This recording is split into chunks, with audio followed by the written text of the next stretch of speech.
سڵاوتان لێبێ دیارە لە ماوەی چەند ڕۆژی ڕابردوو پێشمەرگەکانی حزبی دیموکرات چالاکی چەند ئەنجامدا بۆ نێو شاری شنۆ لە ڕۆژهەڵاتی کوردستان دیارەوان زوو ئەو گرتە ڤیدیۆیانەی کە بڵاوکرانەوە کاردانەوەی نێوخۆیی و دەرەوەشی لێکەوتەوە من دەمەوێت گفتوگۆ لەگەڵ میوانەکەم کەم کاکجەلال چالاکی سیاسی لە ڕۆژهەڵاتی کوردستان کە ئێستا لە هەرێمی کوردستان لەگەڵم دەبێت کاکجەلال زۆر سپاس بۆم دەرفەتات دەمەوێت پێم بڵێ ئەو چالاکی شاری شنۆ قسە و باسی زۆر جیاوازی لێوە دەکرێت ئایا بۆچی ئەو قسە و باسانەی لەبارەی ئەو بابەتەوە دەکرێت لەگەڵ ڕێز و سپاس بۆیەوە هاوڕێیانی خۆشەویست خۆشحاڵم بەشدارم لەو بەرنامەژدەی خزمەتتاندا ئەوەی بە پێویست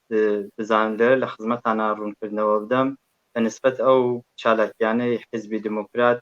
وان وتەبێژی خۆیان هەیە و لەو ڕێگەوە دەکرێت زیاتر لەسەر بابەتە تایبەتیەکان یا چالاکی پێشمەرگایەتیەکان لە کوردستانی ڕۆژهەڵات قسە بکرێت بەڵام ئەوەی کە من لە خزمەتتاندا وەکو چالاکێکی سیاسی و لێدوان و ئەو باس و بابەتانە کە پەیوەندی بە چ ئەو چالاکیە نظامی و سیاسیانە کە لە کوردستانی ڕۆژهەڵات ڕۆدا یاخود بەگشتی بەنسبەت وازیەتی ڕژیمەوە بێ لە خزمەتتاندام ئێوە کە ئەگەر هاتوو یعنی لەماوەی ڕابردووش بێگومان چاودێری بارودۆخەکەتان کردووە بۆچی لەو کاتەدا ئەو چالاکیانە ئەنجام بدرێت ئەو چالاکیە تا چەند پەیوەندی بە بارگرژیەکانی نێوان ئەمریکا و ئێرانەوە هەیە لە پەیوەندی بە حزوری پێشمەرگانە لە کوردستانی ڕۆژهەڵات بە تایبەت لە دوای ڕاگەاندنی ڕاستان لەلایەن حزبی دموکراتی کوردستانی ئێرانەوە بە شێوەیەکی بەردەوام هەبووە و پێناسەی جیاوازیش بۆ پێشمەرگە کراوە لەم چالاکیانەی دواییدا پێشمەرگەکانی شار کە لە ناوخۆی کوردستانی ڕۆژهەڵات جیا لە شاری شنۆ لە زۆربەی شارەکانی دیکەش حزوریان هەبوو و پەیامی پیرۆزبایی نەورۆزانەی حزبی دموکراتیان بە خەڵک گەیاندووە ئەوەی کە پەیوەندی بە ڕووداوێکی تایبەت یا هەلومەرجێ یا باس و بابەتێکە چ لە ئاستی ناوچەیی بێ یا لە ئاستی جیهانیدا بێ کاریگەریەکی ئەوتۆی لە چالاکی پێشمەرگەکانی هێزی پێشمەرگەی کوردستان کە بەشێکیان وەکو پێشمەرگەی شار لە ناوخۆی کوردستانی ڕۆژهەڵات ئێستش حزوریان هەیە پەیوەندیەکی ئەوتۆی نییە بەڵکو بە شێوەی بەردەوام پێشمەرگەکان لە ناوخۆی کوردستانی ڕۆژهەڵات حزوریان هەیە کاکجەلال بۆچی وەکو چالاکوانێک دەمەوێت وەڵام دێەوە بۆچی گومان لەو چالاکیە دەکرێت یعنی باس لەوە دەکرێت ئەو چالاکیە بە شێوەیەک ئەنجام درراوە کە ئەو شوێنەی کە پێشمەرگەکان چونەتە ئەوێ نە پاسدارێکی لێ بووە نە شوێنێکی حەساس بووە ئایا بەڕاستی ئەمە وایە یاخود تەنها پروپاگەندەیە ئەوەی کە دەکرێت ئەو لێدوانانەی کە هەریەکو لە ڕوانگەی خۆیەوە باسی لەسەر دەکەن لەسەر چالاکیەکانی پێشمەرگە یاخود بە شێوەیەکی گشتی بە نسبەت حیزبی دموکراتەوە بەرحاڵ هەر تاکێ بۆ خۆی ئازادە چ ڕوانین یا باس یا لێدوانێکی لەسەر بدات بەڵام ئەوەی کە واقعیەت و ڕاستیە حزوری پێشمەرگە لە ناوخۆی کوردستانی ڕۆژهەڵات لەسەر جەم ناوچەکان هەر ئێستا حزوریان هەیە و ئەو پێشمەرگانە پێشمەرگەی شارن ئەوەی نین کە لە باشووری کوردستانەوە بگەڕێنەوە بۆ ناوخۆی ڕۆژهەڵات بەڵکو لەسەر جەم شارەکان بۆ خۆیان حزوریان هەیە و ئەوەی کە وتراوە کە گۆیا لەو ناوچەیە کەسێک حزوری نەبووە یا مۆرەکانی ڕژیم نەبوون ئەوەیش هەر درۆیە و بەچێرێک چاواشە کراوە ئەگەرنا هەموو پێشمەرگەکان لەسەر جەم شارەکان لەسەر جەم ناوچە و گوند و ئەو شوێنانەیش کە خودی ڕژیمی تێدایە ئەگەر سەرنجێکی تۆڕە کۆمەڵایەتیەکان ببن دەبینن کە ئەو تەسویرانە بڵاو دەکرێتەوە بەشی هەرە زۆری لەلای خودی بنکەکانی ڕژیمەوە چالاکیەکان کراوە و هەر ئەم ڕووداوەی چەند ڕۆژی ڕابردوو لە ناو شاری شنۆ بە شێوەیەکی ئاشکرا لە ناو خودی شارە و ئەعلامی حزوریشیان کرد بەو تەقەیە کە کردیان دەبینن یەکێ لە پێشمەرگەکان دەڵێت خەڵکی نەمەترسن ئەوە ئێمە ئێستا لێرە حزورمان هەیە کوا ڕژیم ئێمە ئامادەین بۆ هەر بەرپەرزدانەوەیە یا ئەوەی کە ئەعلامی حزوری خۆیان دەکەن کە ئێمە هەین کوان ئەوان کەواتە کاکجەلال ئەگەر هەڵە نەبن باسی ئەوەت کرد ئەو پێشمەرگانە یعنی هینێ خۆی ئێران بوونە یاخود لە ئەو پێشمەرگانن کە لە شاخن چونەتە ئێران؟ نەخێر، ئێمە پێشمەرگەکان ئەرک و وەزایفی جیاوازیان لەسەرشانە. ئەو پێناسەیە کە لە ڕاستاندا بۆ پێشمەرگە کراوە دوو شێوازمان هەیە. شێوازی پێشمەرگەکانی شاخ واتە ئەو چالاکە سیاسیانەی کە لە دەرەوەی ڕۆژهەڵات چ لە بواری نظامی و چالاکی دەکەن یاخود سیاسیە ئەو هاوڕێیانە کە لە دەرەوەی وڵاتن لە بواری دیپلۆماسی و ڕاگەاندن و ئانەکار و چالاکیان هەیە بە پێشمەرگەی شاخ ناسێنراون و هەموو ئەو چالاکە مەدەنی و سیاسیانیش کە لە ناوخۆی کوردستانی ڕۆژهەڵات و بە ئیزافەی بوارە نظامیەکەیشی کە چالاکیان هەیە بە ناوی پێشمەرگەی شار ناسێنراون و ئەم پێشمەرگانەی کە ئێستا لە ناوخۆی کوردستانی ڕۆژهەڵات حزوریان هەیە پێشمەرگەی شارن و هەر لە ناوخۆی کوردستانی ڕۆژهەڵاتن، نە ئەوەی کە لە باشوورەوە گەڕابێتنەوە. بەڵکو خودی ئەو چالاکانە ئەو فعالە سیاسی و نظامیانن کە لە کوردستانی ڕۆژهەڵات حزوریان هەیە. لە راپۆرتەکانیشا بە جۆرێک ئاماژەی پێدرا کە هەر لە ئابدانانی شاری ئیلام، لە شاری کرماشان، لە پاوە، لە مەریوان، لە سنە، لە بانە، لە شنۆ، لە شارەکانی دیکەش حزوریان هەبووە، لە دەڤەری ئورومیە و ئەوانش بەشێکی زۆر لەو چالاکانەی کە لەوێ بەڕێوە دەچن لە حزوری چالاکی پێشمەرگەکانی شارە، واتە ئەو کەسانی کە لە بۆ خۆیان لە ناو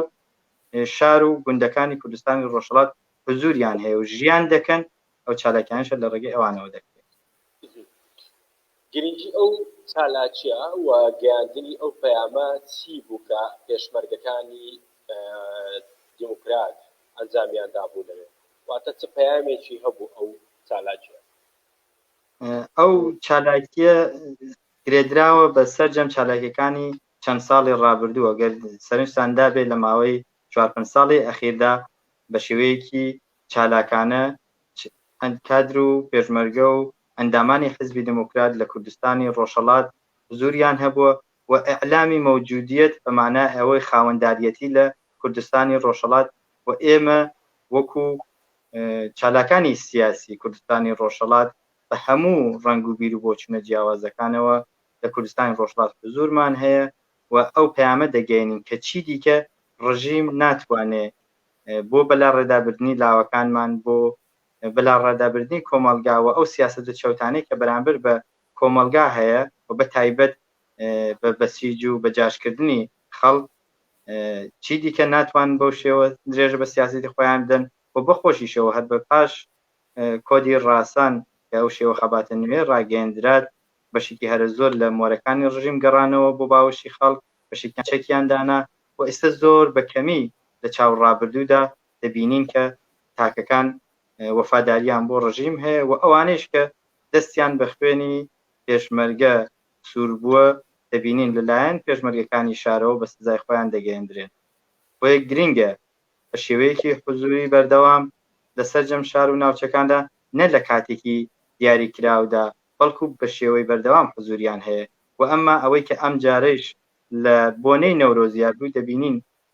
لە ماوەی 1-2 ساڵی ڕابردوودا بەهۆی بوونی نەخۆشی کۆرۆنا بەو شێوەی کە پێویست بوو چالاکیەکان حزوریان نەبوو، بەڵام لە حزوری پێشمەرگەکانی دموکرات لە کوردستانی ڕۆژهەڵات دەبینین بۆن و تامێکی دیکە بە بۆنە نەورۆزیەکە درا، ئەو پەیامە سیاسیە گەیەندرا کە حزوری پێشمەرگە سەر لە نوێ بوژانەوەیەکی نوێ لە کوردستانی ڕۆژهەڵات و نەورۆزێکی شادی و بەختەوەری دێتەوە دەگەڕێتەوە بۆ تاکەکان لە کوردستانی ڕۆژهەڵات. دەبینین پێشوازێکی گەرمیش کرا لە نەورۆزی ئەم ساڵ سەرەڕای ئەوە کە ڕژیم بە شێوەی فەرمی ئەو چالاکیە نەورۆزیانەی قەدەغە کرده بوو، بەڵام لە کوردستانی ڕۆژهەڵات بە بوونی پێشمەرگەکان لە سەرجەم ناوچەکان ئەو چالاکیانش بەڕێوە چوو. کاک جەلال ئەگەر زانیاریتان هەبێت لە کاتی ئەنجامدانی چالاکیەکەدا هیچ ڕوبەڕووبوونەوەیەک لە نێوان ئەو پێشمەرگانە و ڕژێمی ئێراندا ڕووی داوە؟ نەخێر، ئەو چالاکیانە یاگەر بێژم بە جۆرە چالاکیەکان زیاتر بواری مەدەنی بەخۆوە دەگرێت، پەیامی حیزبی دموکرات دەگەێنێ یا خۆد لەو چوارچێوەیەدا کە ئامانجی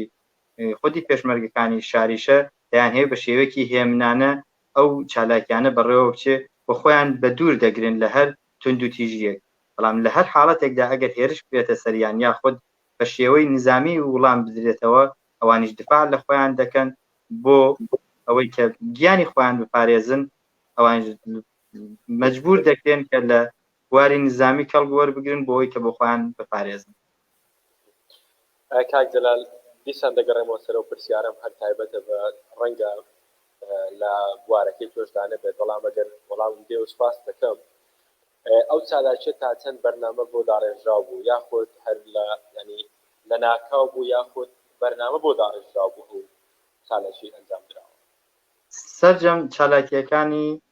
حزبی دموکرات چه ئەو پێشمەرگانەی لە شارن و چه ئەو پێشمەرگانیش لە شاخ حزوریان هەیە بە شێوەیەکی پلان بۆ داڕێژرا و کاری لەسەر دەکرێت و لە پاش ڕاستانەوە کە دەبینین پلانێکی ئستراتیژی درێژخایەنە هەر لەو کاتەوە بەداخەوە زۆر لایەن زۆر تاک یا چالاکی سیاسی چ لە ڕۆژهەڵات چ لە پارچەکانی دیکەی کوردستان چەندین بەرچەسب و ناو ناتۆری جیاوازیان لەسەر شێوە خەباتی نوێی حزبی دموکرات نا بەڵام دەبینین بە درێژەدان بەو شێوە خەباتە و بە شێوەیەکی بەردەوام بەبێ پسانەوە ئەو خەباتە درێژەی هەیە ئەمە دیارە بخۆی نیشانی دەدا کە پلانی لە پشتە کە ئەستراتیژی هەیە و هەر لەو ڕاستایشدا هەنگاو دەنێ و سەرجەم چالاکیەکانی چ پێشمەرگەکانی شار چ پێشمەرگەکانی شاخ یا بە شێوەیەکی گشتی تریش تەنانەت لە چوارچێوەی خەباتی ڕۆژهەڵات و سەرجەم لایەنەکانی دیکەی ڕۆژهەڵاتیشدا ناوەندی هاوکاری پێکاتەوە کە هەموو ئەو چالاکیانە و هەموو ئەو بەرنامانە لە پەیوەندی بە مەسەلای کوردستانی ڕۆژهەڵاتەوەی بە شێوەیەکی بەرنامە بۆ داڕێژە کاری لەسەر دەکرێت و دەڕاتە پێشەوە. کاک جەلال باسی ناوەندی هاوکاریەکانی حزبەکانی ڕۆژهەڵاتی کوردستان کرد لە کاتێکدا ئەو ناوەندی هاوکاریە هەیە بەڵام لە ماوەی چەند ساڵی ڕابردووش و ژاک بۆچی نەچۆتە ناو ئەو بەرێرە ینی بۆ جێ نەکراوەتەوە ئایا ژاک خۆی نەیویستووە بەشدار بێت لەو ناوەندی هاوکاری هەمانجیە یاخود ئەوە ناوەندی هاوکاریە نەیهێشتوە ژاک نزیکی ئەو بەرێ بکەوێت. ناوەندی هاوکاری بۆ خۆشی ڕێسا و یاساگەلێکی تایبەت بەخۆی هەیە قەواعدێکی هەیە کە چۆنیەتی خەبات لە کوردستانی ڕۆژهەڵات پێناسە دەکات ئەو مەرجانەی کە چ کەسانێک دەتوانێت چ لایەنایەک دەتوانێت ئەندام لەو ناوەندەدا داڕێژراوە بە شێوەیەکی یاسا پەسەند کراوە کە چ لایەنهای دەتوانن لەو ناوەندەدا بەشدار بن. دەبینین بەخۆشیەوە کار و چالاکیەکانی ئەو ناوەندەش بە شێوەیەکی بەربڵاو ڕوو لە گەشە دەکات و توانراوە ئەو هاودەنگیە لە نێوان لایەنەکانی بەشدار یا فعال لە ساحەی سیاسی کوردستانی ڕۆژهەڵاتدا لە دەوری یەک کۆ بکاتەوە ئەوەی کە لایەنێک نەهاتی بێتە ناو ئەو بەرەیەوە یا خۆت مەجای بەشداری پێکردنی نەدەوێت حتمما بۆ ئەوە دەگەڕێتەوە کە لە چوارچێوەی ئەو ڕێساو یاسانەی کە ئەو ناوەندە دایناوە یاخود خەبات و تێکۆشانی ئەو لایەنەی بەنسبەت ئەو پارچەی کوردستانەوە لەوانەیە لە خۆی نەگرێت بۆیە نەیتوانێت لەو ناوەندا بەشداری بکەگەنە چەندین لایەنی دیکەیش داخوازی ئەویان هەبووە لەو ناوەندا بەشدار بن یاخود لایەنیشە بووە بەشدار بووە و دواتر شاوەتەوە بەڵام خودی ناوەندەکە و کار و چالاکیەکانی و دروستکردنی ئەو هاوگوتاریە لە نێوان لایەنەکانی ڕۆژهەڵات بەتایبەت لایەنە سەرەکیەکانی دموکرات و کۆمەڵە توانیوێتی کاردانەوە و ڕنگدانەوەیەکی زۆر باشی هەبێت بە پلانەکانیشیان بخۆشیەوە هەنگاو بە هەنگاو شێوەی کردەیە دەچێتە بواری جێبەجێکردنەوە. واتای پەیوەندیی بۆ نییە کە ژاک نزیکە لە پارتی کرێکارانی کوردستان پەکەکە بەو شێوەیەش کە پەکەکە لە دەستی تیرۆردا پەیوەندی هەیە مەسەلەی دیارەبەرەی دژی ترۆر و ئەوانە ئەوە پێناسەیەکە لە دەرەوەی ساحەی سیاسی کوردستان و پێناسەی وڵاتانە لە ڕوانگەی ئێمەوە هیچ لایەنێکی کوردی لە بەرەی ترۆردا نییە بەڵکو سەرجەم لایەنە کوردستانیەکان لە بەرەی دژە ترۆرن و خەبات دەکەن بۆ گەیشتن بە ماف و ئازادیەکانی خۆیان وەکو نەتەوەی کورد بەڵام ئەوەی کە تۆ تەرکیز دەکەیتەوە لەسەر مەسەلەی پژاک وەکو لایەنێکی سەر بە پەکەکەیە بەداخەوە ئەو لایەنە لە هەرکەم لە پارچەکاندا بەرحاڵ دەستێک یا بەشێکی دروست کردووە حزبێکی لەقێکی بۆ خۆی دروست کردووە کە کار و چالاکی دەکەن بەڵام چالاکیەکانیان بۆ ئەو پارچەی کوردستان نییە بەڵکو زۆر جیاوازە دەبینین زۆر لە چالاکانی ڕۆژهەڵات دەبرێن لە ئەفرین یا لە باکووری کوردستان یا ڕۆژاوای کوردستان چالاکیان پێ دەکەن نە لە ڕوانگەی نەتەوەیەکەوە کە ئێمە هەر چوار پارچەی کوردستان یەکە بەڵکو دەبینن ئێستا سیاسەتی پەکەکە ئەسەن باس لە برایەتی گەلان دەکا و باس لە ڕوانگەیەکی دواکەوتوانە دەکات بۆ مەسەلەن نەتەوەی و ناسیۆنالیستیەکان کەوابوو دەبینین کە ئەو سیاسەتە سیاستێکی هەڵەیە و بوونی پژاک وەکو لقێکی پەکەکە ئێمە ڕاستەوخۆ وەکو حزب وەکو لایەن ڕاستەوخۆ لەگەڵ حزبی دایک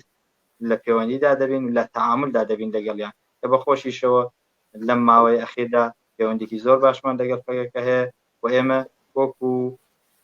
چالاکانی سیاسی کوردستانی ڕۆژهەڵات وەکو ئەحزابانەکە لە ناوەندی هاوکاریدا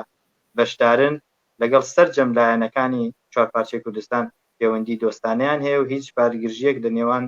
هیچ کام لە پارچەکان یا لایەنەکان لەگەڵ لایەنێکی دیکە نییە. ئەگەر پێم بڵێ دۆخی ئێستای ڕۆژهەڵاتی کوردستان چۆنە بە تایبەتی دوای ئەنجامدانی ئەو چالاکی هێزەکانی واتە پێشمەرگەکانی حزبی دیموکرات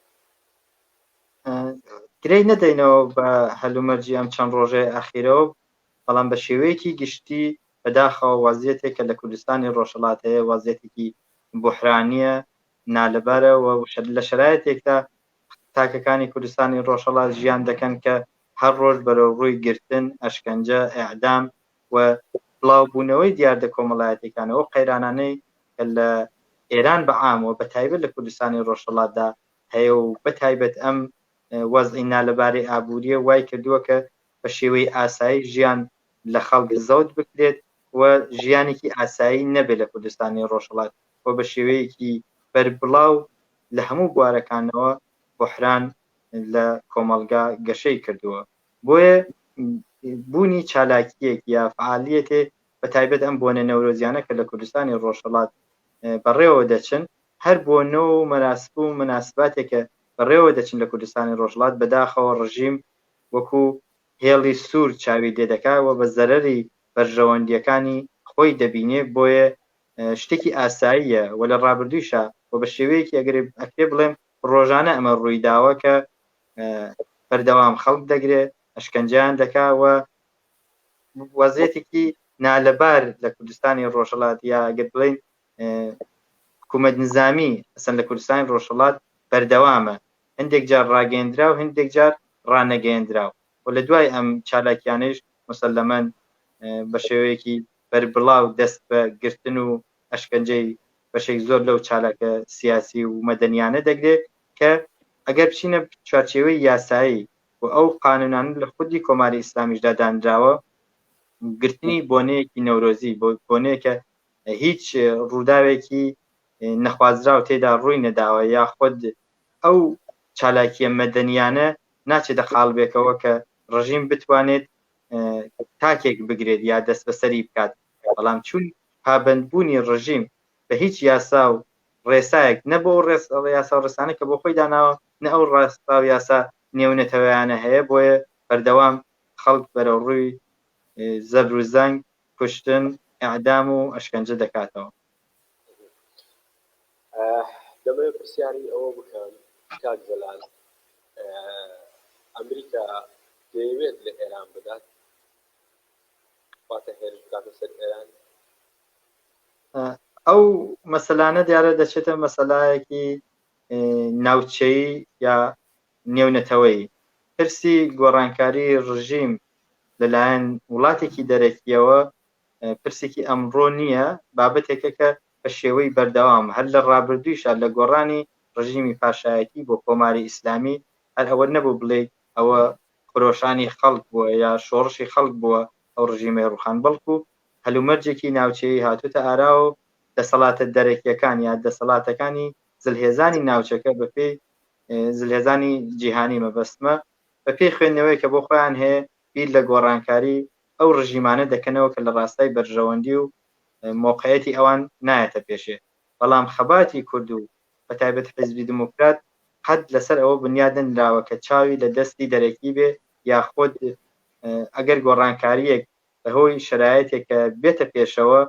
ئومیدی بەوە ببەستێت کار و تێکۆشانەکەی لەسەر ئەوە بنیاد بنێ بەڵکو ئێمە هەر لە هاتنە سەرکاری کۆماری ئیسلامیەوە باوەڕمان بە گۆڕانی ئەو ڕژیمە هەبووە چون ڕژیمێکی دژەگەلی ڕژیمێکی نادموکراتی و ڕژیمێکە کە لە چوارچێوەی ڕێسا و یاسا نێونەتەوەیەکان ناچێتە پێشەوە کەوابوو ڕۆخانی ئەو ڕژیمەش بەندە بە خودی تێکۆشانی خەڵکی ئێران، ئەحزابی سیاسی و ئەو خەڵکانەی کە لە چوارچێوەی ئەو جغرافیایە دەژین. بەڵام ئەمە بۆ معنaa نییە کە دەستی دەرەکی ناتوانێ هۆکار بێ، بەڵکو هۆکارە سەرەکی گۆڕان هەر ڕژیمێک لە هەر شوێنێکی ئەو دنیاە پەیوەندی بە هەلومەرجی ناوچەی و نێونەتەوەییەوە هەیە و ئێمەش هەر لەو ڕاستایەدا هەنگاو دەنین، هیواخوازین هەر لایەنێک هاوکار بێ، پشتیوان بێ بۆ ئەوەی کە بتوانین زووتر بە ئامانجەکانمان بگەین یاخود بتوانین ئەو ڕژیمە بڕوخێنین. بەڵام هیوا و ئومیدەکانمان لەسەر لایەنە دەرەکیەکان بنیاد نەناوە، بەڵکو لەسەر هیوا و ئومید بە خودی خەڵکی ڕۆژهەڵات، خودی خەڵکی ئێران و هەمومان بتوانین یەکگرتو بە پشتیوانی یەکتر داخوازیەکانمان بەیان بکەین و هەوڵ بدەین بۆ بەستا ئینقلابێکی نوێ لە ئێران و کوردستانی ڕۆژهەڵات. لە دوای ساڵی 2021 ئێران واتە لە سەرەتای ساڵی 2022 ئێران چ دۆخێک بەخۆی دەبینێت؟ ئایا بەڕاستی حزبەکانی ڕۆژهەڵات و خەڵکی ئێران دەتوانن گۆڕانکاری بە سیستەمی حکومڕانی ئێراندا بکەن؟ ئەوەی کە بڵێن ئەحزابی سیاسی کورد یا بەگشتی کورد بتوانێت گۆڕانکاری لە تەواو سیستمی کۆماری ئیسلامیدا بکەین، بەداخەوە ئەوە ئیمکانی نییە، چون هەلومەرج و شرایەتێکە لە ئێران حاکمە زۆر جیاوازە لەگەڵ وڵاتانی دیکە. ئێران پێک دێت لە 6 نەتەوەی جیاواز بە داخوازی جیاوازەوە، بەڵام ئەو چالاکیانە کە لە کوردستانی ڕۆژهەڵاتایەوە ئاستی ئاگایی کورد لە ڕۆژهەڵات لە چاو سەرجەم پارتەکانی دیکەوە زۆر لە پێشتر و تێگەیشتووترە، هەتا بەنسبەت بەیانکردنی داخوازیەکانیانەوە، بەنسبەت تێگەیشتنیان لە ئازادی، لە دموکراسی، لە شۆڕش. بەڵام بەداخەوە لە ناوچەکانی دیکەی ئێران ئەو ڕوانینە لاوازە، تێکۆشان و چالاکیەکانیشیان بە هەمان شێوە لاوازە، کەوابوو ئێمە ناتوانین بڵێن تەنها وەکو کورد دەتوانین ڕژیم بە چۆکدا بێنین، بەڵام دەتوانین هەر وەکو ئەوەی کە ئێستا هاوشێوەی ناوەندی هاوکاری پەرەی فیدراڵ خوازەکانی ئێران یا کۆنگرەی نەتەوەکانی ئێرانی فیدراڵ پێکاتووە، لەو چوارچێوەیەدا ئەو ئەحزاب و چالاکیە سیاسیانەی دیکەی بەشەکانی دیکەی ئێرانیش تێدا بەشدارن و دەکرێت بە پلان و بەرنامەی باشترەوە چالاکیەکانمان بەهێزتر و باشتر بکەین تاکو بتوانین لە داهاتووی هەر ئاڵوگۆڕێ یا هەلومەرجێکی ناوچەیی نێونەتەوەی بێتە ئاراوە بتوانین ئەو هەلانە بخۆزینەوە و ڕژیم بە چۆکدا بێنین. کەواتە ئێستا ئەگەر پێت بڵێن حزبەکانی ڕۆژهەڵات دەیانەوێت چی بکەن، تۆ چۆن وەڵام بدەیەوە؟ ئایا بەڕاستی حزبەکانی ڕۆژهەڵات دەیانەوێت لە داهاتوودا چی بکەن، لە ئێراندا چ دۆخێک ببین؟ داخوازی ئێمە وەکو کوردی ڕۆژهەڵات گەیشتن بە حکوومەتێکی دموکرات و سکولار و فدراڵیە، واتە دابەشکردنی دەسەڵات لە ناوخۆی وڵاتی ئێراندا و ئەوەیش لەم سیستەمەی ئێستەدا ممکن نییە. بۆیە ئێمە داخوازی ڕوخانی ئەو ڕژیمەمان هەڵگرتووە و کاریشی بۆ دەکەین و هەر هەنگاوێ یا هەر تێکۆشانێ لەو ڕاستایەدا بێ ئێمە کاری لەسەر دەکەین و باوەڕمان وایە لە بوونی سیستمی کۆماری ئیسلامی لە وڵاتی ئێراندا زیاتر قەیرانەکان گەشە دەکا و هیچ تاکێک ناتوانێت لەو وڵاتە بە ئازادی بگا و ئەو شرایەت و هەلومەرجە کە ئێستا بەداخەوە لە کوردستانی ئێران و لە ئێراندا حاکمە گەیشتە سەر قۆناغی بوحران یا قۆناغەکانی پێش گەیشتن بە شۆڕشێکە ئیتر ئەو سیستمە وڵامدەر نەبێ و سیستمێکی دیکە بێتە ئاراوە. بۆیە هیچ هیوا و ئومیدێ بە خودی ڕژیمی کۆماری ئیسلامی و ئەو گۆڕانکاریانە کە لە ناوخۆی ڕژیمدا زۆر جار لە بەرەی ئیسلاح خوازیە بەسلا ئەوانەی بەرەی تونڕەوەکان، بەڵام هیچیان لە ڕاستای ویستی خەڵک و بۆ گەیشتن بەخواست و داخوازی تاکەکانی ناو وڵاتی ئێران هەنگاو نانن، بەڵکو هەدەف و ئامانجیان مانەوەی ئەو ڕژیمەیە. وەکو لایەنەکانی کوردستانی ڕۆژهەڵات هیچ کات ئێمە ناتوانین باوەڕ بەوە بێنین کە بەبوونی ڕژیمی کۆماری ئیسلامی بەو ئازادی و دموکراسی و سکۆلاریزم یاخود گەیشتن بە مافەنەتەوایەتەکەمان لە چوارچێوی سیستمێکی فێدراڵدا دەگەین. زۆر سپاس بۆ کاک جەلال چالاکی سیاسی کە لە ڕۆژهەڵاتی کوردستان